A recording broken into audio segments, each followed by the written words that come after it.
Hello everybody and welcome to Daytona International Speedway, home of the season opener, the Daytona 500 for the 2004 NASCAR Nextel Cup Series season. On pole today, who set the fastest time in pole day qualifying last week, that is Kurt Busch, to his outside Elliott Sadler. Starting third and fourth as their duel winners, Ricky Rudd winning duel number 1, Jimmy Johnson winning duel number 2. Row 3, Paul Menard and Ken Schrader, surprising results from these two. Row number 4, Robbie Gordon, in a shocking surprise, Morgan Shepherd rolls off 8th. Row number 5, Jeff Byrne and Terry Labonte. Row 6, Kevin Harvick, and yes, that is Shane Meal in the second Bill Davis car. Row 7, the teammate to Meal, that is Scott Wimmer to his outside Scott Riggs. Row number 8, Ryan Newman and Casey Kane. Row number 9, Mark Martin and Sterling Marlin. Row number 10 consists of Dave Blaney and Jimmy Spencer. Row 11, Ward Byrne and Brendan Gaughan. Row 12, Michael Waltrip and John Andretti. Row number 13, that is Casey Mears and Johnny Sauter. Row number 14, Dale Jarrett and Joe Nemechek. Row 15, Dale Earnhardt Jr. and Jeremy Mayfield. Row 16, Rusty Wallace and Matt Kenseth. Row 17, Jamie McMurray and Bobby Labonte. Row number 18, that is Kyle Petty in the Phoenix Racing 09 after his Petty Enterprises number 45 DNQ'd to his outside. That is Ricky Hendrick taking over Kirk Shelmerding's ride as the number 84 for Hendrick Motorsports did not make the field. Row 19, Tony Stewart, and that is Greg Biffle in the AJ Foyt Enterprises 14 after his Roush Racing entry DNQ'd. Row number 20, that's 2 Hendrick drivers and Jeff Gordon and Brian Vickers. Gordon surprising to be back here. Of course, your 2001 Nextel Cup Series champion. Rounding out the field, starting 41st and 42nd in row number 21, that is Ricky Craven and Jeff Green. It's now time to take you to the commands to get engine fired here at Daytona as we get ready for the 46th annual Great American Race. Drivers, start your engines! The command for engines to be fired have been given. 42 cars here roar to life. Be prepared to take on the high banks of Daytona. So here we see all cars pull off pit road, merge onto the high banks. 50 laps will face these drivers. At least one pit stop will face these drivers. Gone out of line, looks to be getting filed in. All 42 cars roll off cleanly. Of course, let's take you through cars that we will see an onboard camera of. Kurt Busch, sport the Sharpie onboard camera. Of course, further on back, we get Greg Biffle with the National Guard onboard camera. All cars will show on board, but mostly sponsored ones that we are being paid for. 100% totally legit. And further on up, outside pole sitter Elliott Sadler also carries the M&M's onboard camera. Look through the field, of course, surprising result, that being Ken Schrader and Morgan Shepherd. Those two fought for second in the duel. The entire top 5 of duel number 2 is chaotic. Three underfunded teams and 2 HMS cars. But now, duels, qualifying, people who DNQ'd, none of that matters. This field begins to roll through turns 3 and 4. 70 mile per hour is the pace speed, 55 miles an hour is the pit road speed.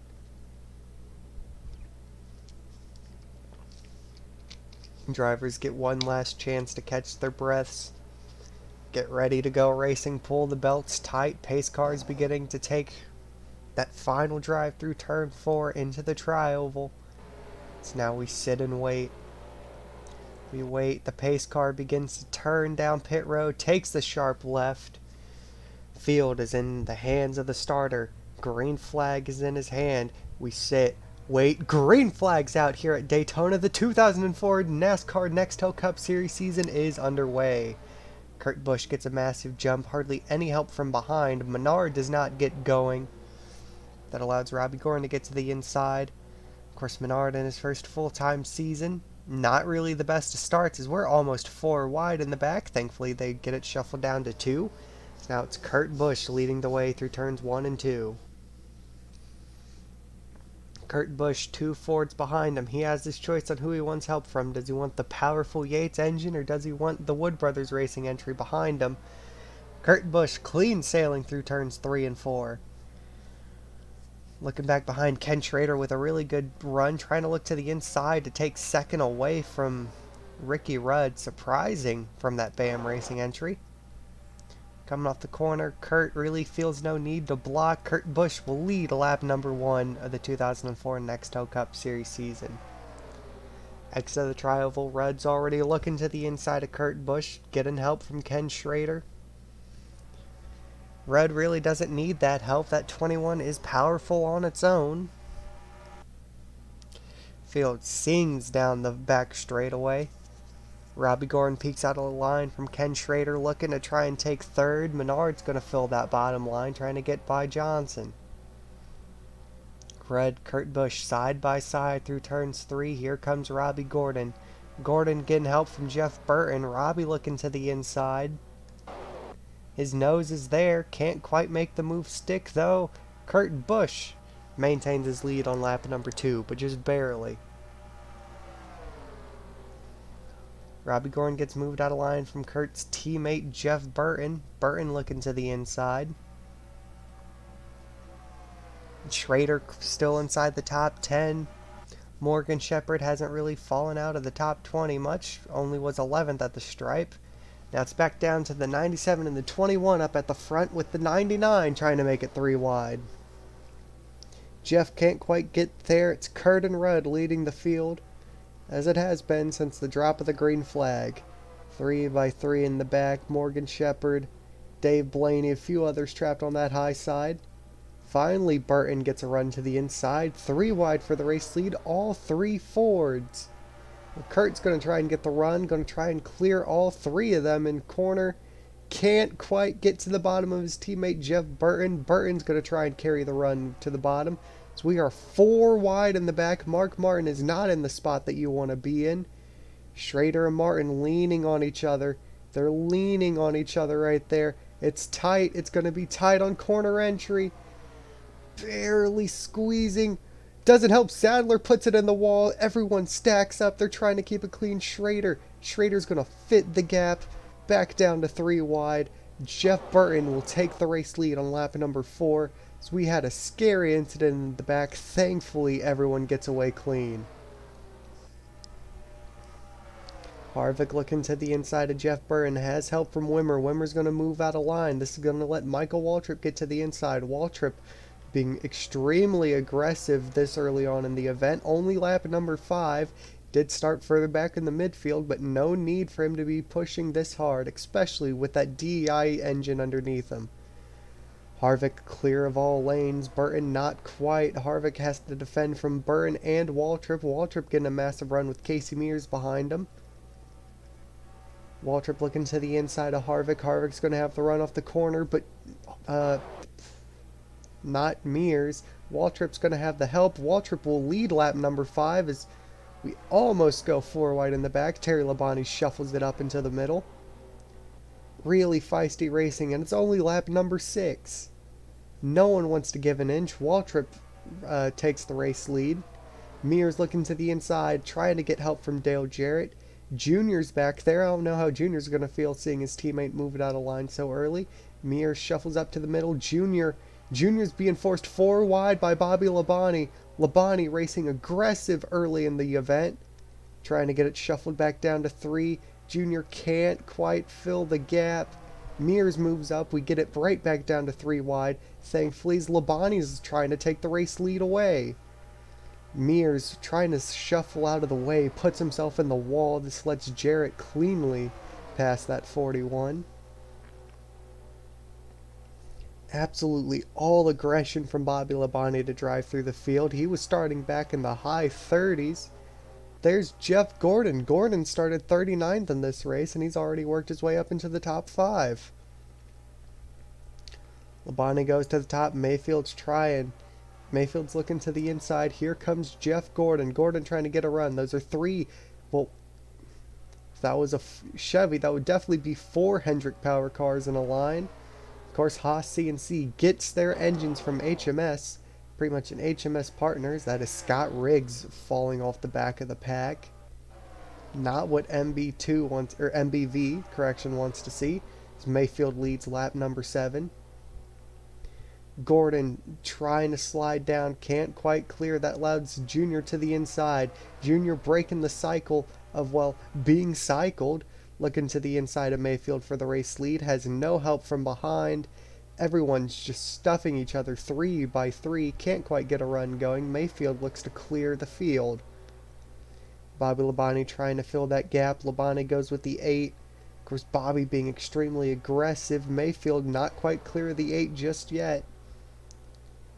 Labonte looking to the bottom. Labonte looking to lead lap number 8. He might not get there. Junior leads lap number 8. 5 bonus points to the 8. Or correction, Mayfield led at the line, not Junior. Almost a dead heat, if not a dead heat at the line. But Labonte's going to get the better line. Mayfield's going to get the better run. It's all about who gets to the stripe first. Ward Burton tucking up behind the 18. Ricky Hendrick, of course, bought out the Kirk Shelmerdine 72 for this event. Getting shuffled. Ooh, he's being shuffled 4 wide by Rusty Wallace. This is a dangerous spot to be in. Very, very dangerous. No one's given an inch. Especially right there. Terry trying to back out. He will back out. We get it shuffled back down to 3 wide. Almost wrecking throughout the field again. Mayfield barely leads at the line, and it's only lap number 10. 3 by 3 by 3, many rows deep. Only 2 cars really struggling to stay onto the draft, that being Shane Meal and the 10. And the 10 of Scott Riggs, of course, as previously mentioned. Labonte finally getting a run on the inside with help from Ward Burton. Ward getting help from Ricky Rudd. Ricky Craven, who started 41st rather, slowly clawed his way up here. Craven already inside the top 10, was 10th at the stripe. Labonte trying to get the help from Ward. Ward's not really the best car. That Haas C&C Zero shirt has a HMS engine underneath it, but it doesn't have that same power. We're looking, Labonte leads at the line. It's lap number 11. Still 40 laps to go in this event, and they're racing like there's only 4 to go. Ward peeking out from under the 18. This is a dangerous spot to be in for Ward. Trying to get air to the nose of the 0, but he can't peek too much or else it's going to make it 4 wide for the race lead. 3 by 3 by 3. Still a very dangerous spot to be in if you're in this pack. Labonte pushing up, trying to avoid those bumps. Ward running a much lower line. Labonte's car seems to be unsettled by those bumps down at the entrance of, or down through turns 3 and 4. Mayfield again leads at the stripe. No one's able to really move out of line. Mayfield trying to get a run, trying to clear Junior. Can't get it done on corner entry. And again, it's Labonte versus Mayfield. Junior's just a passenger in that middle line. As they sing by the field 3 by 3 by 3. Several rows deep. We got a little bit of 2 wide action going as the outside line slowly beginning to lose its momentum. Definitely not showing it up towards the front. Mayfield still fighting hard with Bobby Labonte up through here. Shuffle back. Let's find Elliott Sadler. Where is Elliott Sadler? There he is. Let's go on board with someone directly in the middle of the pack. On board with the M&M's onboard camera with Elliott Sadler. Looking at the back bumper of Brian Vickers, and all you can see, 3 wide, several rows ahead. Looking out the back, several rows behind, 3 wide. There's nowhere for you to go if something happens. Mayfield trying to get that momentum off the top. He's trying to clear. He wants to clear. No one wants to be 3 wide like this for this long, but it's almost like they have no option. Ward looking. Ward keeps peeking. Dangerous looking. Dangerous from that 00, or from the 0, rather, to keep looking like that. Mayfield's again going to lead at the stripe. Just barely, about the same gap as last time. It seems to be the same thing. They just cannot seem to get a run going. Let me just... There we go, going to park the 10 for minimum speed just to not murder the field. And same for the 23s, both falling off the draft, dangerously slow, and at the speed these guys are moving, it's almost a safety factor with these two. Meanwhile, further back up at the front, if I can get back to the lead, Mayfield, they're just maintaining the same gap over and over. They're ticking laps away, 3 by 3 by 3. None of them seems to get enough momentum to mount a charge. Mayfield has the run off the top. Labonte has the run on the bottom. Junior just has nowhere to go. 23 and 10 bring it down pit road. Says DQ'd. They've just been parked. Do not worry. No legal action will be taken by NASCAR for that. Labonte trying to get the run off the bottom. He might get the run off the bottom. Mayfield, I think that's the furthest clear Mayfield's been for a while, but Bobby just closes the gap on the inside. Again, .02 at the stripe. Mayfield trying to clear, can't get it done, and it's just massive pack racing. Everyone seems to be settling in a groove just by constantly holding this 3 wide racing. Gordon making a look to the outside. Dangerous spot to try and make it 4 if he dares think about making it 4 wide.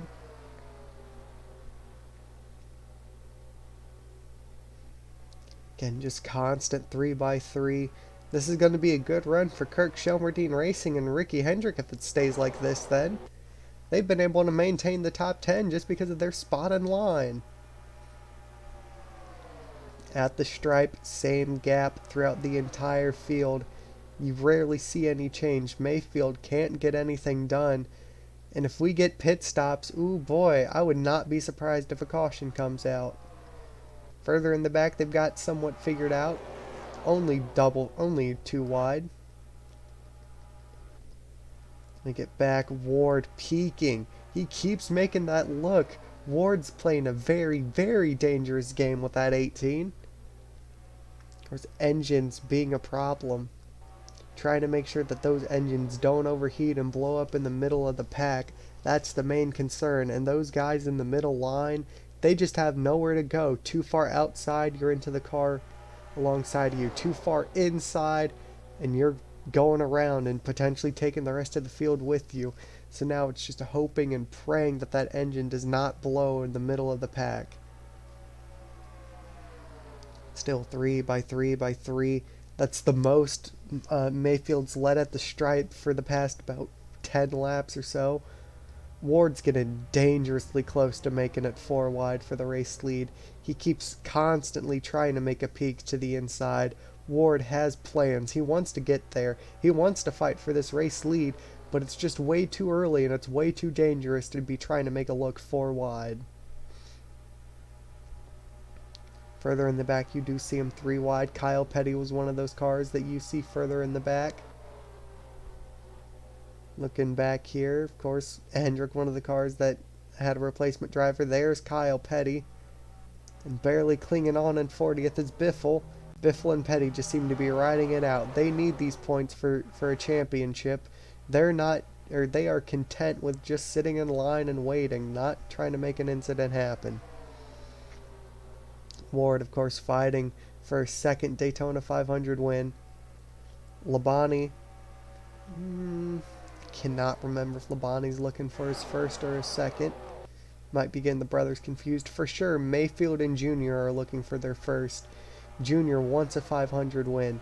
His father, of course, won his after 20 years of trying back in 1998. Is this the year we see at Earnhardt in victory lane? Lap 20 of 50. We're approaching 30 laps to go. Getting closer to halfway. Getting closer to that pit window. These guys pit after 26 laps, then it's a 1 stop. Anything before, then we're looking at 2 stops. At least 1 to top off towards the end of the race for fuel. I do not see any of these guys racing conservatively. This is all foot to the floor, flat out racing. Stuff fans love to see, but team owners are scared about when it comes to plate racing. Labonte again gets that run off the inside, and it's just been the same thing, a constant yo-yo. Labonte gets the run through the corner. Mayfield's faster on exit. 30 laps to go in the Daytona 500. Again, just still continuous 3x3. The entire field's covered by 1.3 seconds. 36 cars are within a second of each other up in this lead pack. Ward's getting a ton of air to the nose of that zero, trying to prevent an overheating issue. Just sucking up to the back of Bobby Labonte, trying to give him as much momentum as he can. Ward can't get there. Mayfield's looking to lead at the stripe. 29 to go in the Great American Race. Mayfield's maintaining that .03 lead. He's pulling out just barely, 100th of a second over about 15 laps. Sooner or later he'll be able to clear Dale Jr. and then the racing will get interesting from there. Gordon a heavy look to the outside. Ward a heavy look to the inside. Neither of them looks to be making a move for the race lead. Still continuously 3x3. Labonte's bouncing it off of those curbs. Or off those bumps rather. Nothing like Ward is though. That double zero, the suspension on that car has to be non-existent by the end of this race. These cars aren't meant to be, or the cars aren't built to be taking bumps like they are, and Ward's just flying over them in turns 3 and 4. Zero trying to cling to the back of the 18, hoping they can get a run, especially with Jeff doing what he's doing, making a look to the outside continuously. That's the most we've seen the front bumper of the zero behind that 18 all day. Ward continuously trying to make a peak. Getting closer and closer to halfway. About 3 more laps until we're at the halfway mark of the Great American Race.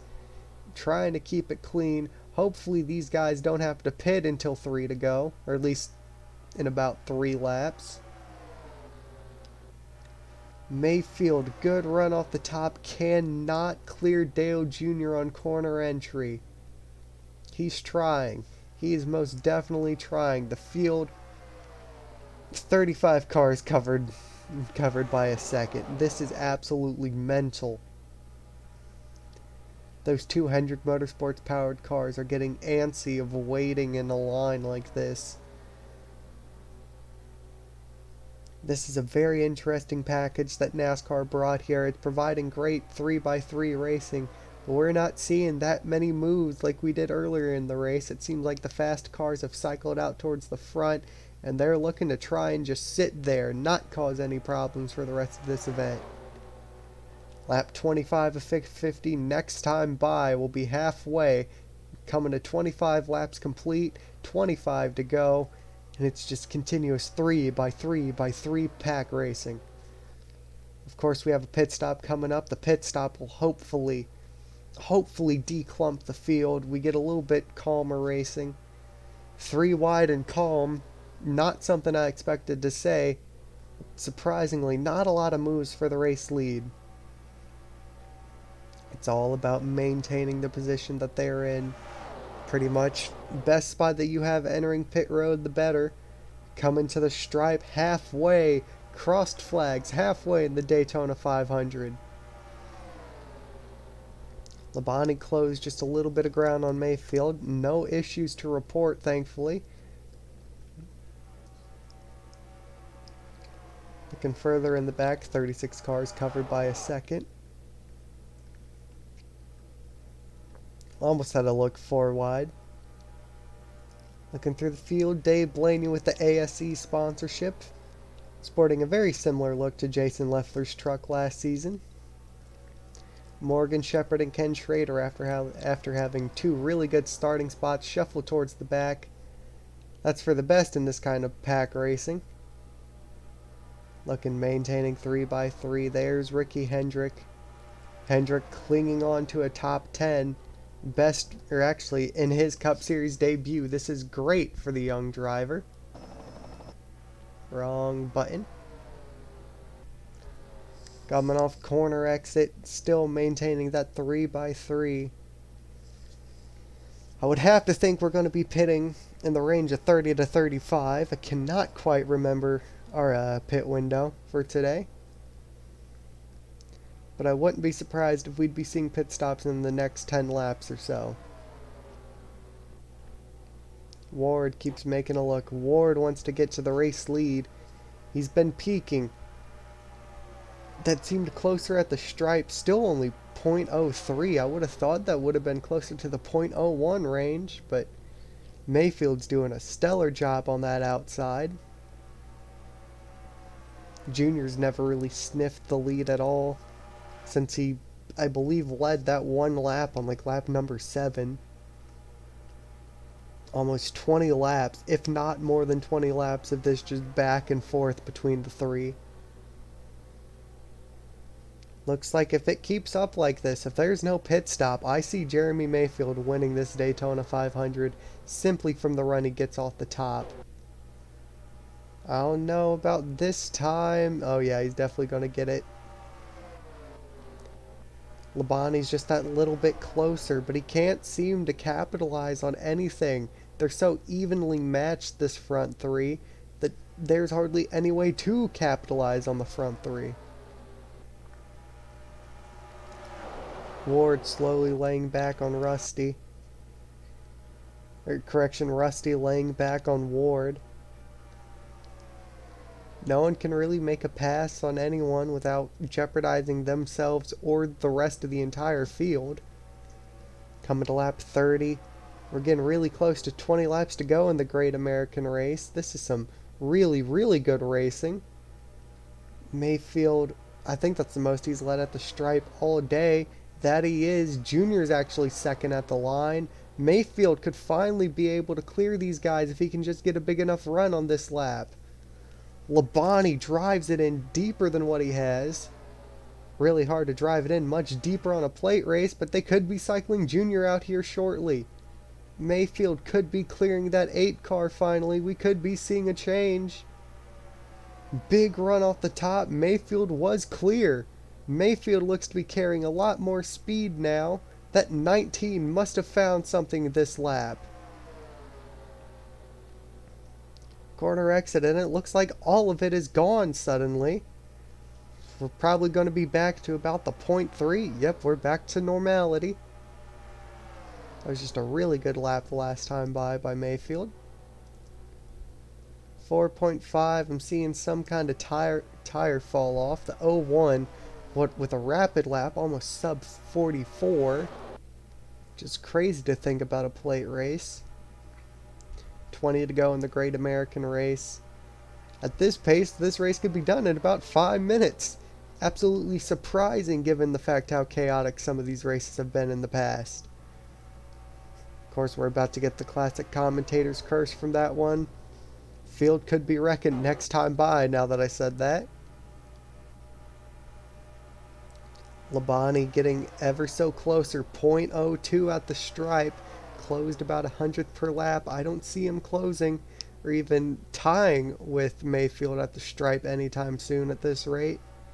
That 0, while it has a HMS engine underneath it, it's not the same as the 24. That 24 is a lot more powerful than the Haas CNC 0. Field still remains 3 by 3 by 3. Hendrick's only 2 seconds back, and he's about 4 cars back on that outside line, or correction, 3 cars back on the outside.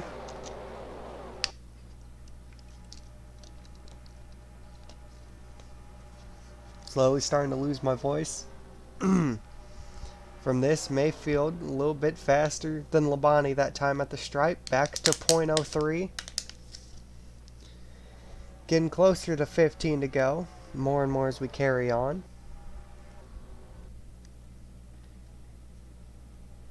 Of course, these guys running that plate pack, or not really plate, that looks like super speed or short track on the 8.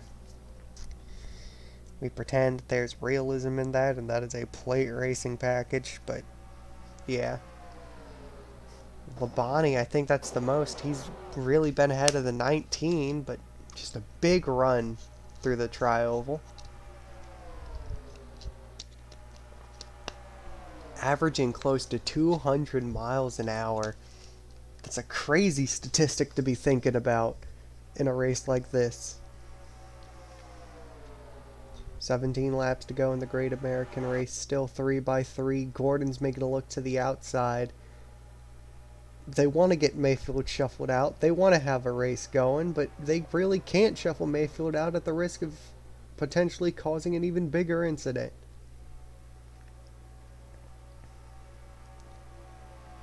Looking Ward keeps making a peek to the inside of the 18. I don't see anyone pitting.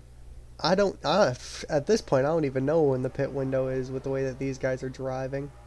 That's the biggest gap Mayfield's had over them all race. Mayfield's driving.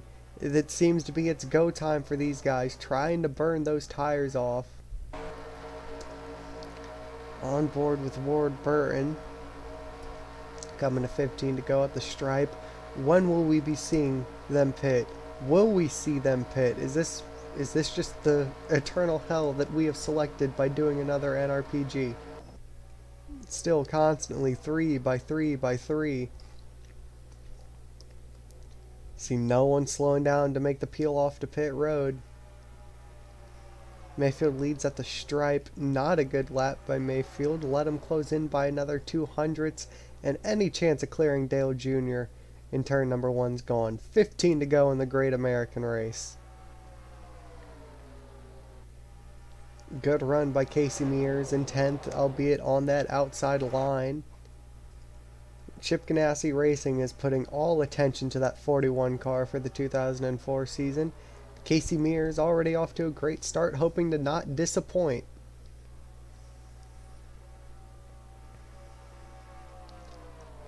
Looking further up the field.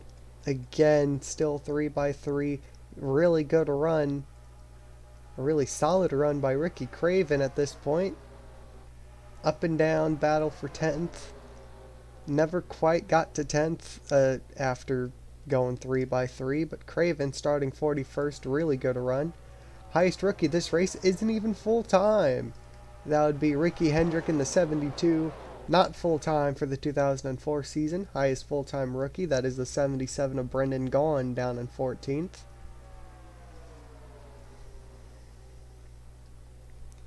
Back up the field, we have to be getting close to pitting by now.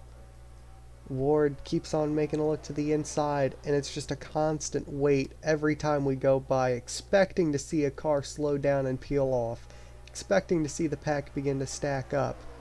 No one with the engine problems, no nothing.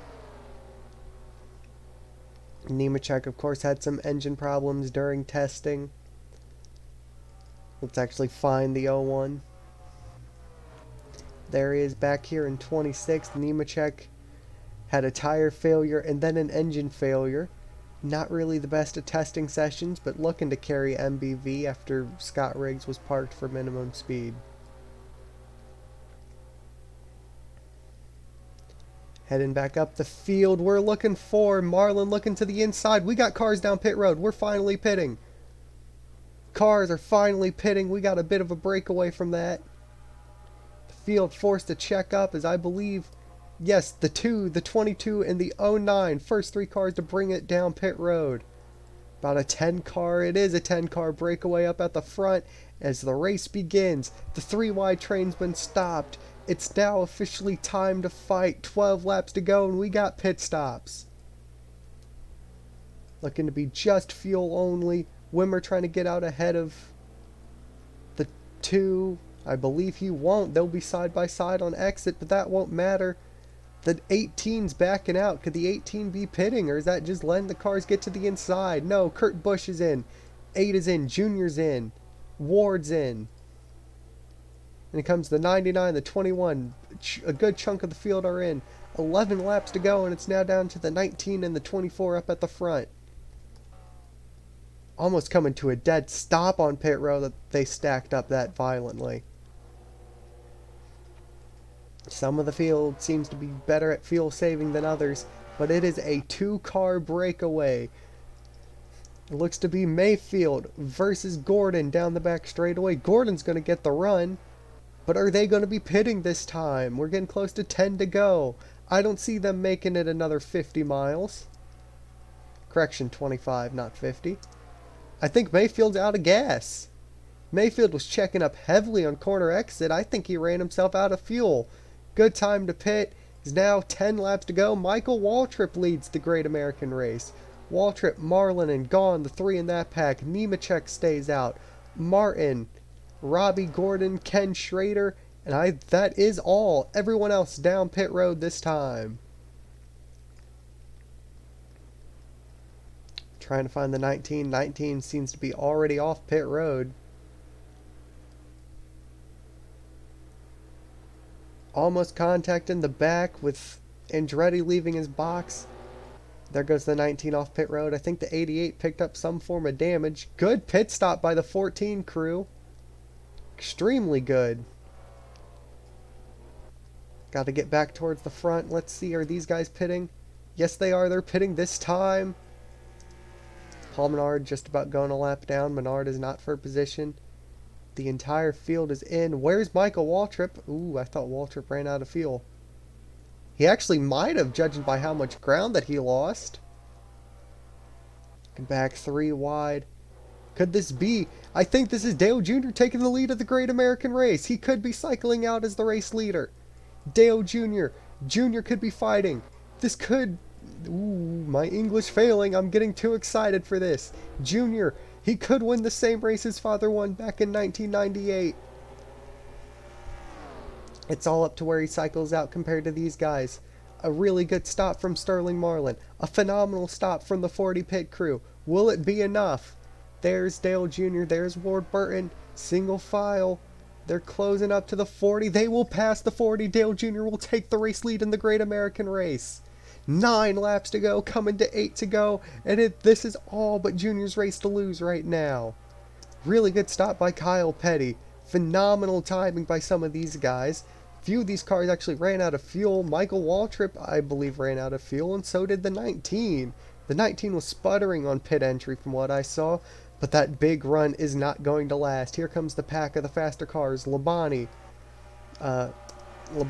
Wallace, Kurt Busch, and that is Jeremy Mayfield back in 6th. 7th, surprisingly, Brian Vickers. Kyle Petty has worked his way up to 8th, and Ricky Hendrick is still 11th. Junior doesn't have the means to block. He can't really block the 18's run. This could be it. Junior could, oh, my God. I'm getting really excited for this race. The bad luck could be passed on to the son of Dale Sr. Will he have to wait another 20 years to have a shot at the Daytona 500? Here comes Bobby Labonte. 7 laps to go at the stripe. Labonte takes the race lead. Further back, I don't see the 25 and the 09 having a shot. They're just a little bit too far back. They're just out of the draft. Yes, they are. Just barely out of the draft. Kurt Busch versus Bobby Labonte now for the race win. Morgan did not have a good pit stop. We got some cars a lap down, I do believe. Nope, never mind. Just the distance of the packs we're looking through. Waltrip had to have stuttered, falling back down to 25th. Not a good stop from Jeff Gordon. Got checked up massively. There's Tony Stewart. Hendrick falling out of the draft pack. A really good stop by Brian Vickers puts him up to 7th. Don't see him having a shot at this, though. Kurt Busch leads. 6 laps to go in the Great American Race. 1.7. They're 1.4 seconds back. It won't be enough. Junior's being shuffled to the outside. Everyone took fuel, but that 8 car, DEI's just missed the setup this entire speed weeks. But there's Ward Burton. Ward laying in the distance. Could this be the day? Could Haas CNC upset all these big teams around him? There's Roush Cars, JGR, DEI, Evernham, and Penske. All in this pack. We're coming to 5 to go, and Kurt Busch. This could be Kurt Busch's Daytona 500. Wallace, looking to the inside for 3rd. This is looking like an early 70s plate race. It's down to 6 cars. They're all strung out. This is just a matter of who has the run off of turn number 4. Not enough help for Mayfield. Mayfield's trying to close up to the back of that 97. Looks like he might have the run. They're running about the same speed. That's the only problem. Mayfield doesn't quite touch over to 200. He's trying. Mayfield wants this. We're coming to 4 to go at the line. 10 miles left in the Daytona 500 when we reach the stripe. No help from behind. It's going to be Mayfield versus Kurt Busch. A Dodge versus a Chevy. 4 to go in the Daytona 500. Mayfield getting desperate, trying to peak high, trying to fake that 97 out. They're running not really similar times. Mayfield gets him with a fake. Mayfield looking to the inside of Kurt Busch. Mayfield right to the bottom, the 2 car. Here comes Rusty Wallace. Wallace decides who can help. He goes. He does a complete elevator move. Wallace is looking for the race win. 3 wide. Rusty Wallace versus Mayfield versus Kurt Busch. Wallace trying to get the move done. Wallace will get the move done. We're coming to 3 laps to go here in the Daytona 500. Here comes Dale Jr. with help from Bobby Labonte. Labonte not looking to help. Labonte's looking to make history of his own.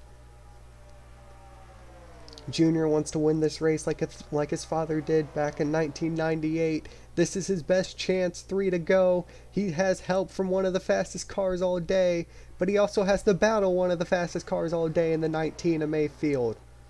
Rusty Wallace now controlling the lanes. This is Wallace's race. This could be any of their races. Ward Burton theoretically still has a shot at this Daytona 500. Junior peeks in line to the outside, trying to get the draft from the 2. Doing a decent job. Can't quite block Bobby. He's going to have to get the run off the corner. He won't. Labonte looking for second. Rusty Wallace leads. 5 miles to go in the Daytona 500. 2 laps to go.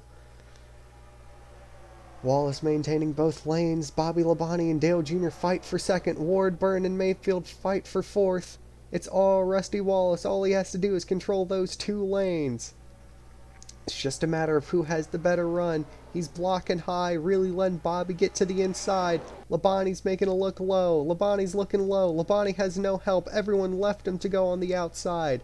Junior's trying to get a run. Junior wants a shot at the 500. Can he clear Labonte? No, he cannot.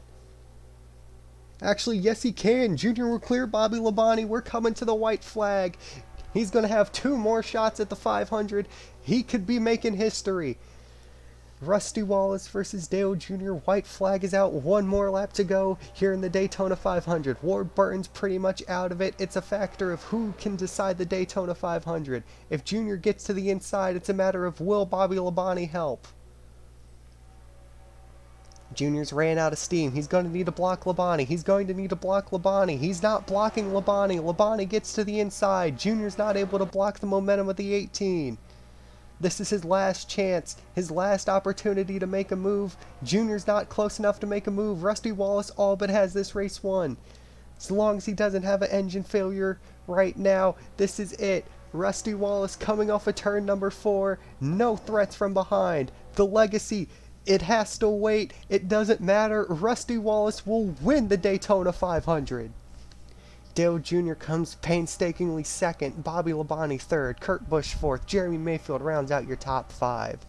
6th place Ward Burton, 7th place in his debut in the 25, good result for Brian Vickers. 8th Scott Wimmer, 9th, what a great recovery from Kyle Petty after DNQing, 10th Jeff Burton.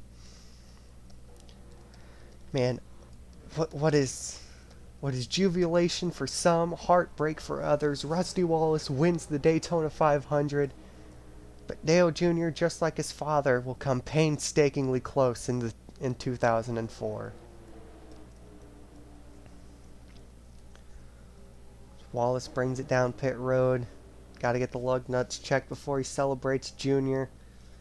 Jr. takes a lap to soak it all in. A what if for the DEI operation. He was oh so close. If only he blocked the 18, he would have had a shot. But Dale Jr. now has to sit in silence and wonder what if for the rest of the week before we head to Rockingham. Now look at your finishing results as mentioned. Your top 10. Gordon comes home 11th. Nemechek 12th. Gahn 13th. Johnny Sauter 14th. Kevin Harvick 15th. Ricky Craven 16th. Jamie McMurray 17th. Jeff Green 18th. Tony Stewart 19th. And Jimmy Johnson 20th. Sterling Marlin, after leading earlier in the race, finishes 21st. Ricky Hendrick 22nd. Ricky Rudd 22nd rather. Ricky Hendrick 23rd after being top 10 for well over half the day. Ryan Newman 24th. Paul Menard 25th. Casey Mears in his identical car 26th. Waltrip 27th. Blaney 28th. 29th Kevin Harvick. 30th Ricky Craven. Wow. I missed my mark by a ton. 29th Terry Labonte. 30th Greg Biffle. 31st Matt Kenseth. 32nd Elliott Sadler. 33rd John Andretti. 34th Casey Kane. 35th Mark Martin. And 36th is Robbie Gordon. 37th Ken Schrader. 38th Dale Jarrett. 39th Jimmy Spencer. And 40th, falling off the pace, was Morgan Shepherd. 2 cars parked for failing to meet minimum speed, that being Shane Meal and Scott Riggs. Well, comes the conclusion of the 46th running of the Daytona 500. As always, I've been proud to commentate these races, and I look forward to next week where we are heading back into North Carolina at Rockingham. And I look forward to seeing you guys next time.